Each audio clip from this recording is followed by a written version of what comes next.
dans notre marche avec toi. Ainsi soit-il, Seigneur, dans le nom de Jésus. Amen. Soyez à nouveau bénis au nom de Jésus. Je crois que ce geste que chacun de nous a fait ce matin est un acte prophétique qui portera son fruit dans la vie et dans le foyer de chacun de nous au nom de Jésus. Certains ont célébré et rendu gloire à Dieu alors qu'ils savent dans leur fort intérieur qu'ils ne reconnaissent rien que Dieu ait fait pour eux.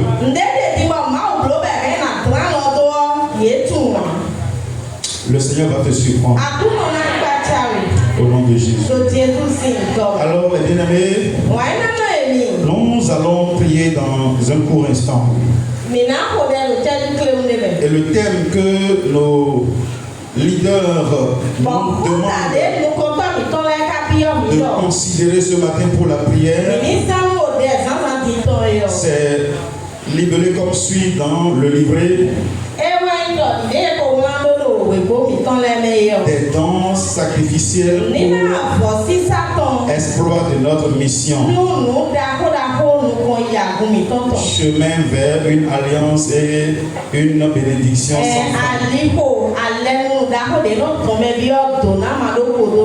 Mais moi, je voudrais libeller le thème comme suit: les dons sacrificiels pour les exploits personnels et dans le corps du Christ.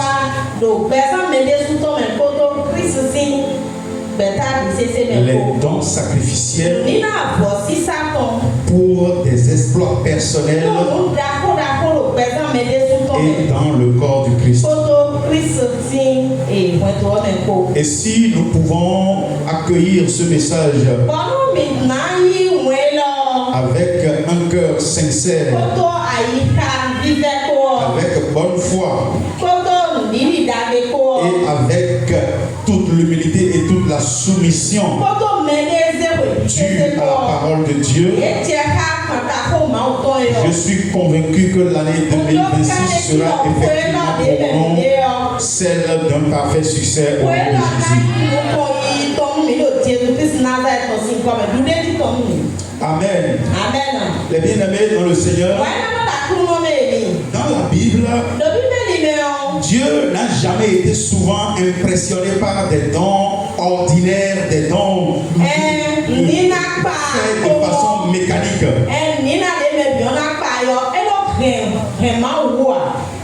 Dieu fait attention à ceux qui se distinguent. Dieu fait attention aux personnes qui se démarquent du lot et qui font les choses de façon spéciale.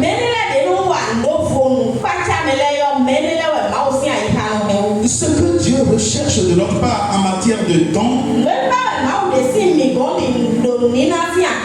ce sont les dons sacrificiels. Et quand on parle de dons sacrificiels,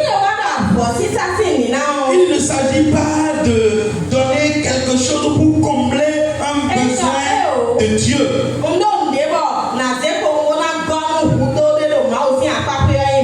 C'est-à-dire que ce n'est pas parce que Dieu a besoin de quelque chose de notre part qu'il attend de nous des dons sacrificiels. Dieu n'a besoin de rien parce qu'il est le détenteur de tout. Dieu, vis-à-vis de nous, est exactement comme un père ou une mère à côté de son enfant. C'est nous qui nourrissons nos enfants. C'est nous qui leur payons le petit déjeuner. C'est nous qui les habillons. C'est nous qui faisons tout ce qui concerne leur vie. Mais quand un parent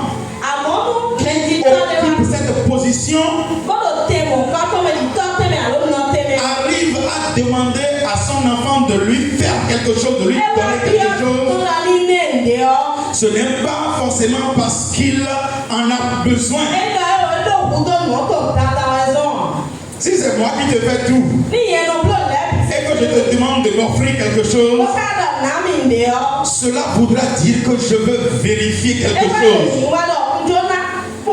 Je veux me rassurer de ce que tu comprends, tu as conscience de la place que j'occupe dans ta vie. Et donc quand Dieu demande des dons sacrificiels de notre part,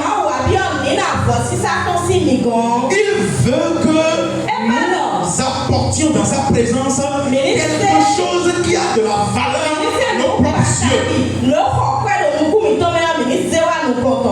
Amen. Amen. On ne donne pas à Dieu ce qu'on veut. C'est-à-dire, on ne donne pas à Dieu n'importe comment. Chaque fois que nous venons dans la présence de Dieu pour offrir quelque chose, nous devons nous assurer que cette chose-là a de la valeur à nos propres yeux. Amen. Amen. C'est cela, le don sacrificiel. C'est un don qui est de nature à nous amener à démontrer que Dieu occupe une place de choix dans nos vies. C'est un don de nature à démontrer que nous savons que Dieu est le détenteur suprême de tout ce que nous avons.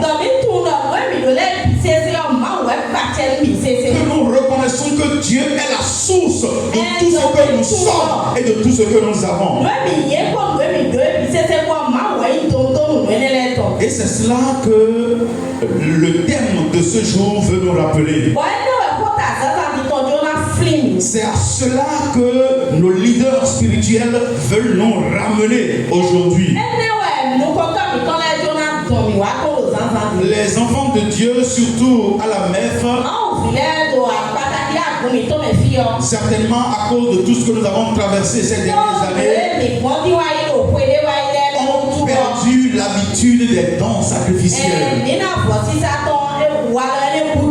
Alors que les dons sacrificiels ont leurs objectifs. Les dons sacrificiels ont des conséquences indéniables dans la vie de ceux qui les font. Et pour expérimenter des choses extraordinaires dans le Seigneur, nous ne pouvons pas ne pas faire des dons sacrificiels.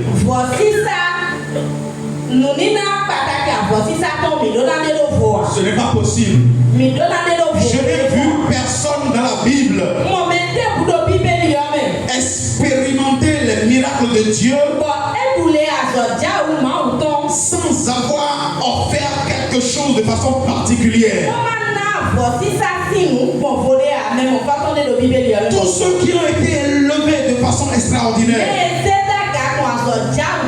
tous ceux qui ont réalisé des exploits inimaginables avec le Seigneur, ont eu à effectuer des dons sacrificiels. Mais quand on parle de dons sacrificiels, tout le monde pense en même temps à l'argent. Tout le monde pense en même temps aux biens matériels. C'est vrai, c'est incontestable. Au nombre des choses que nous sommes appelés à donner de façon sacrificielle à Dieu, il y a l'argent, il y a le matériel. Et les sacrifices auxquels Dieu s'attend de notre part vont totalement au-delà du matériel, au-delà de l'argent. C'est pourquoi avant de nous amener à apprécier quelques conséquences des dons sacrificiels,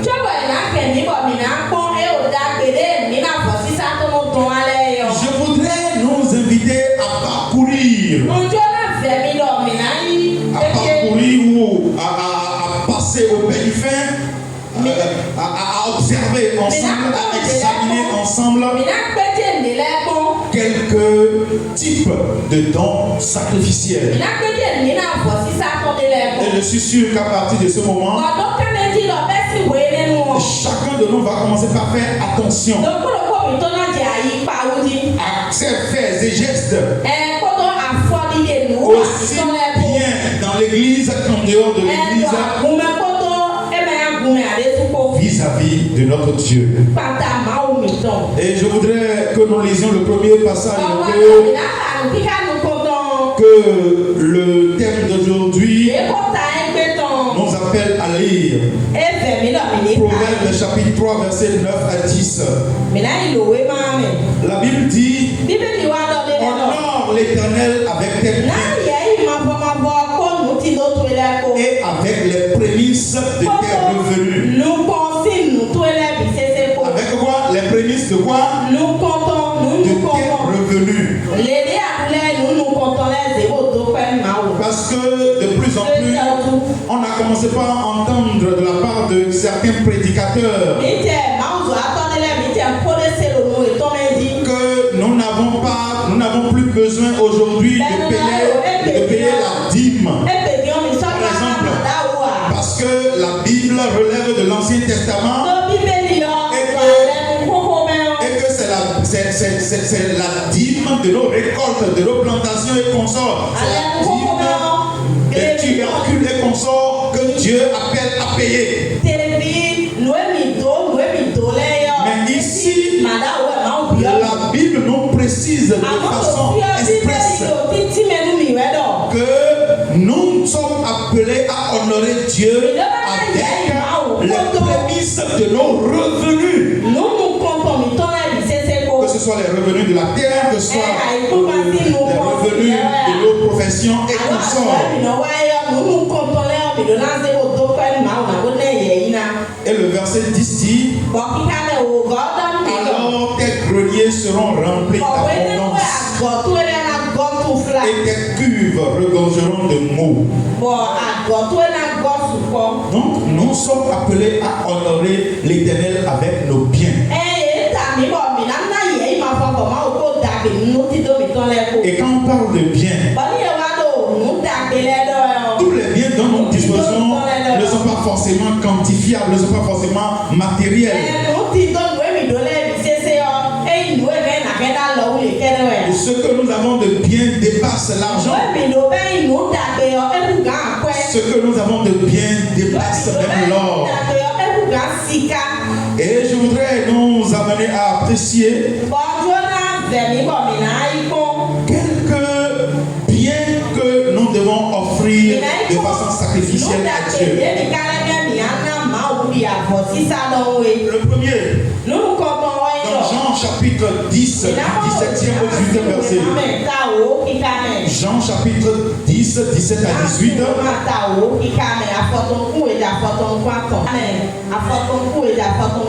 Jésus dit: le Père m'aime parce que je donne ma vie.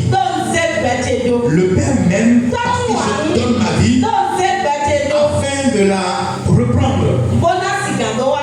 Personne ne me l'ôte, mais je la donne de moi-même. Amen. Le premier don sacrificiel que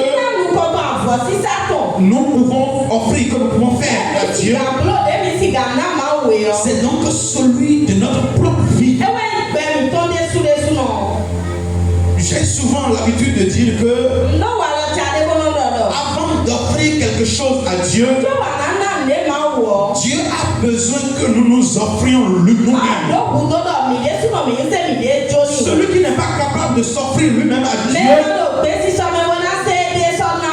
n'a rien d'important à offrir à Dieu. Dieu a besoin que tu t'offres à lui. C'est notre vie, notre personne entière. Jésus a dit: je donne ma vie. Personne ne me l'a ôté. Et quand nous voyons effectivement comment Jésus a vécu sur cette terre, comment il a été sacrifié, crucifié et tout ça,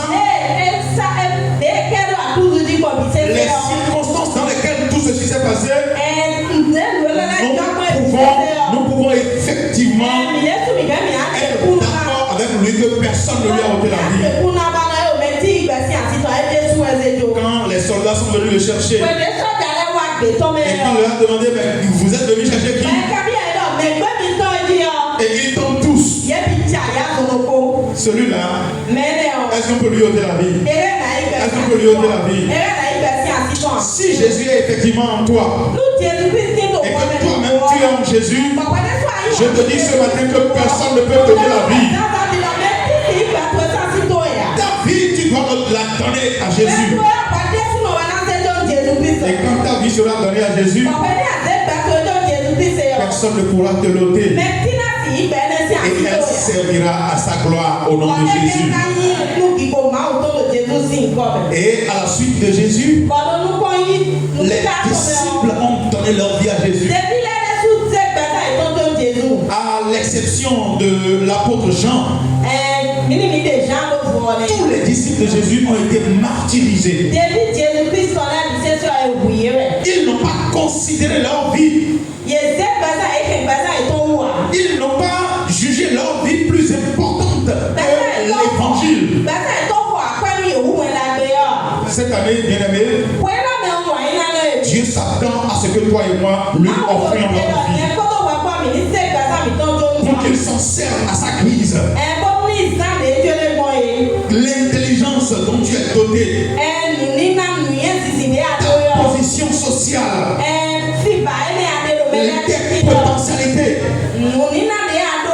tout ce qui constitue ton être, livre-toi à Dieu, livre-toi à Dieu, livre-toi à Dieu, et tu verras ce qu'il fera de toi. Je donne ma vie.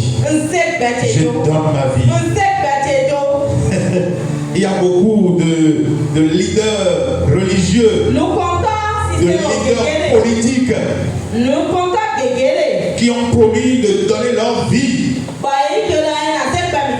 à leurs disciples, à ceux qui les suivent. Mais quand la réalité est survenue, ils ont été les premiers à détaler. Et pour ceux qui sont leaders politiques, pour la plupart du temps, ils restent en exil. Et c'est de là-bas qu'ils demandent au peuple.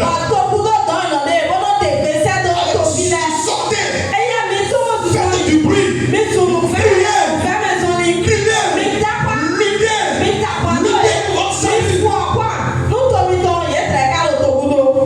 non. Dieu a besoin de notre vie. Et cette année, vous et moi, nous allons lui offrir notre vie. Et cela ne sera pas sans conséquence. Quelque chose va se passer au nom de Jésus. Oh, quelque chose va se passer au nom de Jésus.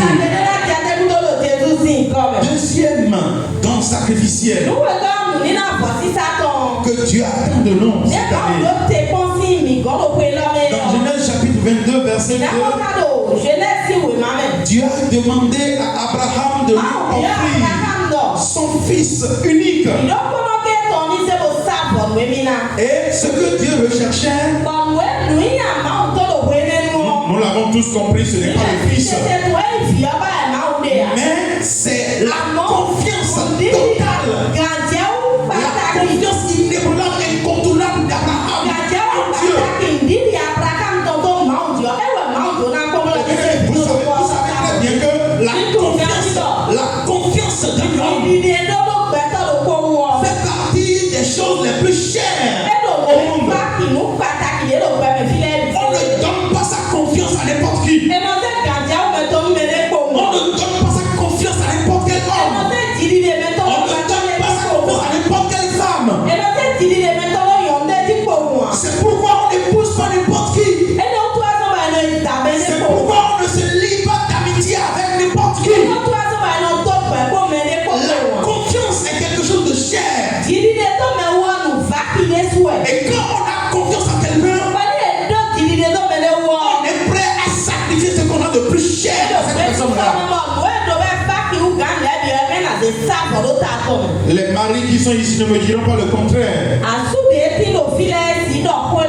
Tous les maris qui sont ici, en vertu de la confiance qu'ils ont en leurs épouses, sont prêts à faire des sacrifices inhumains, des sacrifices qui vont au-delà de l'entendement humain pour le bien de leurs épouses. Et vice versa. Pour les femmes, n'en parlons même plus. En matière de sacrifice en faveur de nos conjoints, les femmes sont les plus excellentes. Alors donc, Dieu voulait voir dans quelle mesure, jusqu'à quel point Abraham était capable de lui faire confiance. Et quand Abraham a sacrifié sa confiance, en osant aller jusqu'à l'autel de sacrifice pour libérer la vie de son fils, Dieu a dit, je sais maintenant que tu me crains. C'est maintenant que je sais que tu me crains. C'est maintenant que je sais que tu as confiance en moi. Oh, bien aimé, cette année, je veux que tu arrêtes de placer ta confiance en les hommes. Ne place même pas ta confiance en moi. Je ne suis pas digne de ta confiance. Ton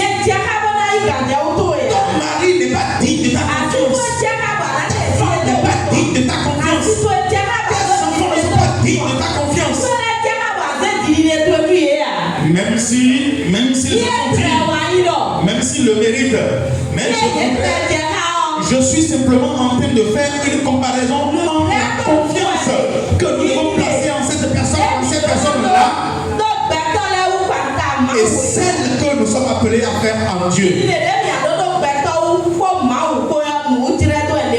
Dis-moi, si ton mari, par exemple, te demande d'aller te jeter dans la mer et d'être sûr que tu vas revenir indemne sans aucun souci, parce que tu as confiance en lui, tu vas le faire.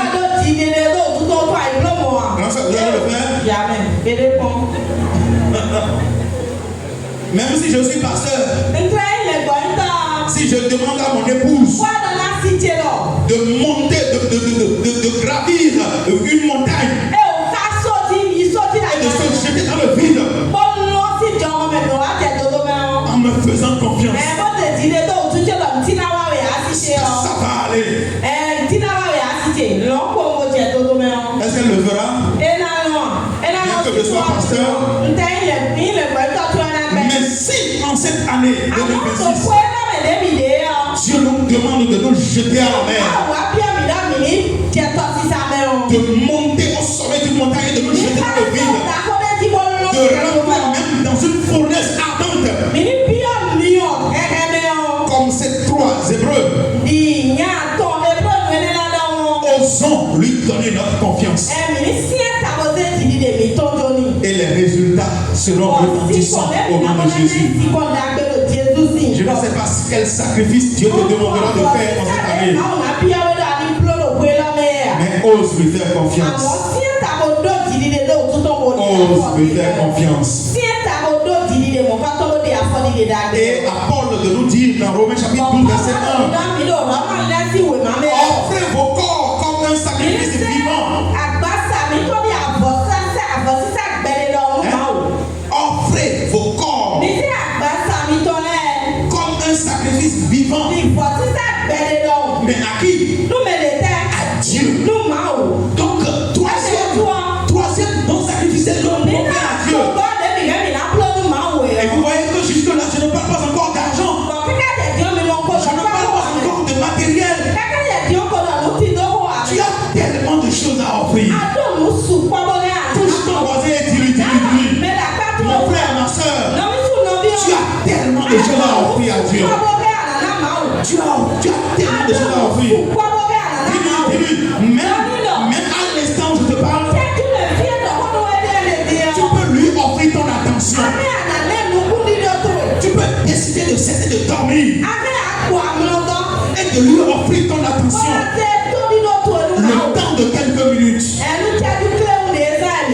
beaucoup de choses à offrir. Et tu peux offrir ton corps à Dieu. Tes actions à Dieu. Parfois, Dieu n'a pas besoin de ton argent. Dieu n'a pas besoin de ton matériel. Mais Dieu a juste besoin que tu mettes ton corps à part pour Dieu. Que tu décides de te sanctifier pour lui. Tu décides de ne plus te laisser asservir par qui ou quoi que ce soit.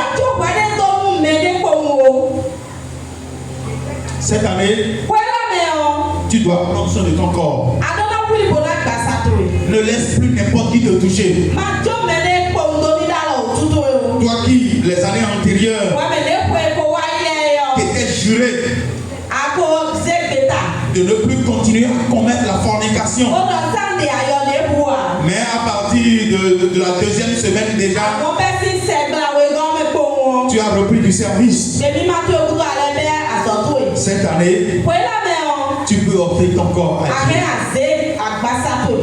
Ton corps là, le plaisir que tu aimes, donner à ton corps là, en cette année, sacrifie-toi. Donne ton corps à Dieu. Décide de tout endurer. Rien que pour te mettre en part pour Dieu. Et tu verras ce que Dieu fera de toi. Je vous assure, il y a certaines personnes parmi nous. Si elles peuvent faire l'effort de tenir bon en matière de sanctification, pendant ne serait-ce que 3 mois dans leur vie, vous allez les méconnaître.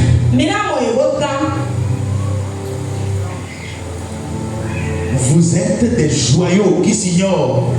Vous êtes des objets précieux, des personnes précieuses qui s'ignorent. On ne joue pas n'importe comment avec de l'or. On ne s'amuse pas n'importe comment avec des objets précieux. Tu n'es pas n'importe qui. La Bible dit que nous avons été rachetés à un grand prix. À un grand prix. Et ce que Jésus a acheté à ce grand prix là, toi tu veux l'utiliser pour faire du n'importe quoi, pour commettre la fornication, pour commettre l'adultère, pour t'adonner à de l'ivrognerie. Tu es tout le temps pété. Tu es tout le temps en train de perdre le nord. Tu n'es jamais lucide.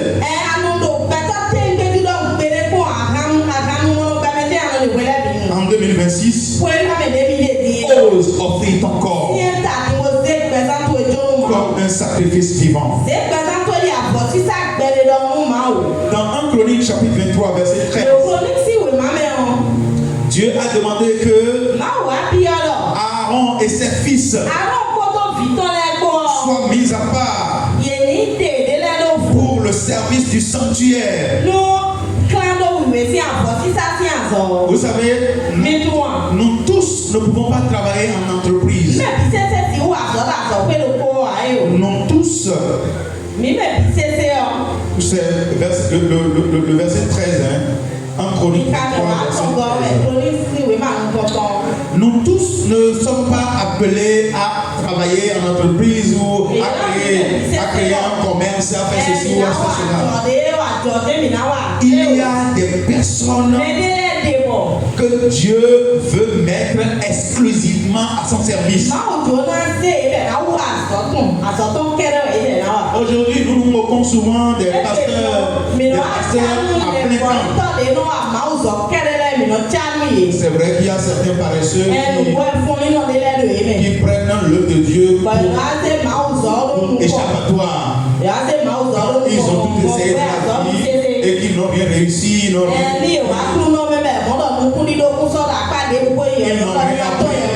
ils ne savent rien faire. Alors ils se lancent dans l'œuvre de Dieu et on les reconnaît à leurs fruits, à leur manière de faire.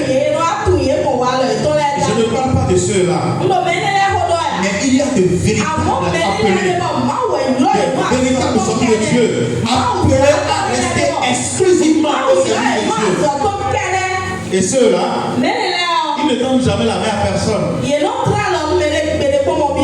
Ceux-là, ils ne cherchent à impressionner qui que ce soit. Ils font juste ce que Dieu leur demande de faire. Ils restent fidèlement à leur poste. Et Dieu émerveille le monde au travers de leur vie. Si cette année, Dieu veut que tu sois à son service de façon exclusive ou de façon particulière, ne résiste pas à son appel. Ne résiste pas à son appel. Laisse-toi utiliser. Samuel, quand il était né, Anna dit, je viens l'offrir, je viens le prêter à l'Éternel pour tous les jours de sa vie, de toute la vie de Samuel. Il n'a rien fait d'autre que de rester au service de Dieu. Et il était une personnalité honorable, incontournable dans la parole de Dieu. Tu peux offrir ton service. Tu peux offrir ton temps. Tu peux mettre tes compétences au service de Dieu. C'est pourquoi j'ai vraiment une dent sérieuse contre ces travailleurs qui banalisent l'œuvre de Dieu, qui font preuve de négligence, de nonchalance dans le service qu'ils offrent à Dieu. C'est apprendre ou à laisser. Si vous voulez travailler pour Dieu, faites-le. Dans le cas complet, abandonnez. Offrez votre temps. Offrez votre compétence. Offrez votre travail à Dieu en cette année. Et ça ne sera pas sa conséquence au nom de Jésus. Amen. Et bien entendu, nos ressources, nos biens matériels, Dieu en a besoin. Et Dieu a besoin de ton argent. Et l'argent dont Dieu a besoin, ce n'est pas forcément une somme faramineuse. Ce n'est pas forcément un montant exorbitant. Mais c'est beaucoup plus la valeur que cette somme-là revêt au moment où tu l'offres à Dieu.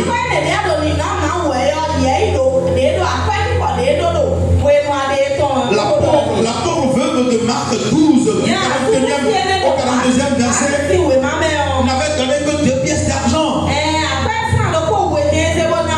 Mais Jésus a reconnu qu'elle avait donné plus que tous les autres. Cette année, mon frère, ma soeur, ose donner ce qui a de l'importance à tes yeux à Dieu. Il va arriver des moments importants dans cette année où nous allons te solliciter. Nous allons te solliciter pour l'évolution de l'œuvre de Dieu. Ne fais pas des calculs, mais du fond de ton cœur, décide de donner dans ta douleur. Et nous verrons ce que le Seigneur fera de toi. La 6e chose que nous pouvons offrir à Dieu, c'est ce que nous avons fait tout à l'heure à l'entame de cette prédication. C'est nos louanges. Nos louanges. Dans Job chapitre 1 du 20e au 21e verset, après que Job ait tout perdu, il s'est encore mis à adorer Dieu. Il dit l'Éternel a donné, l'Éternel a repris. Que le nom de l'Éternel soit béni. Quelle foi, quelle intelligence, quelle sagesse. En cette année 2026, même si tu es le plus misérable de tout le monde, Même si tu n'as rien du tout à offrir à Dieu, donne-lui au moins ta louange. Comme Paul et Silas au fond de la prison, après avoir été flagellés, après avoir été frappés, insultés, humiliés, et jetés en prison, au milieu de la nuit, au moment où ils doivent se reposer, au moment où s'ils étaient à la place de toi et moi, ils devraient se mettre à poser des questions bizarres à Dieu, à demander à Dieu s'il existe vraiment.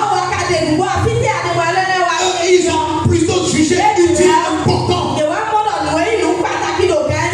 se mettre à célébrer Dieu, à chanter son nom, à le glorifier. Bien-aimé dans le Seigneur, ta louange, même surtout dans les moments de souffrance, n'est jamais gratuite. Ce n'est jamais gratuit. C'est pas gratuit, c'est pas. Voilà. Dieu s'en sert toujours pour réaliser un miracle.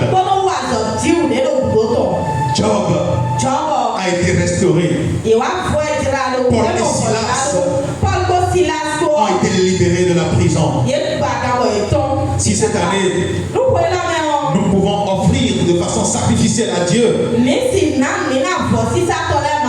notre louange, même au fond de la souffrance, nous verrons un miracle se produire. Oh, nous verrons des miracles se produire. Et enfin, une septième chose que nous pouvons offrir à Dieu,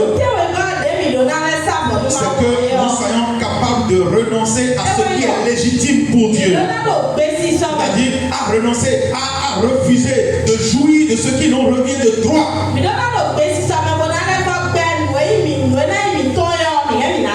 Pour la cause de Dieu. Et on peut le lire dans 2 Samuel chapitre 24. Nous n'allons pas lire, c'est l'histoire de David. Avec Aravna. Au moment où David avait ordonné le dénombrement d'Israël, contrairement à la volonté de Dieu. Et Dieu s'était fâché et a commencé par frapper le peuple avec de la peste.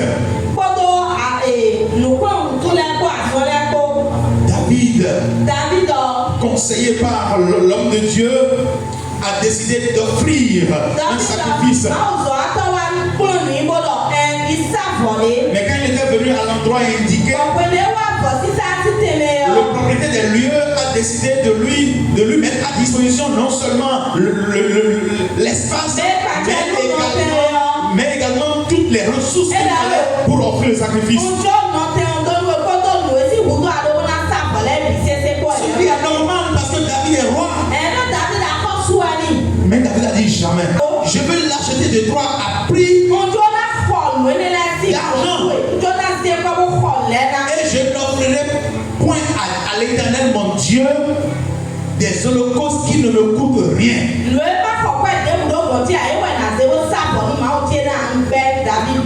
Bien-aimé, c'est ton droit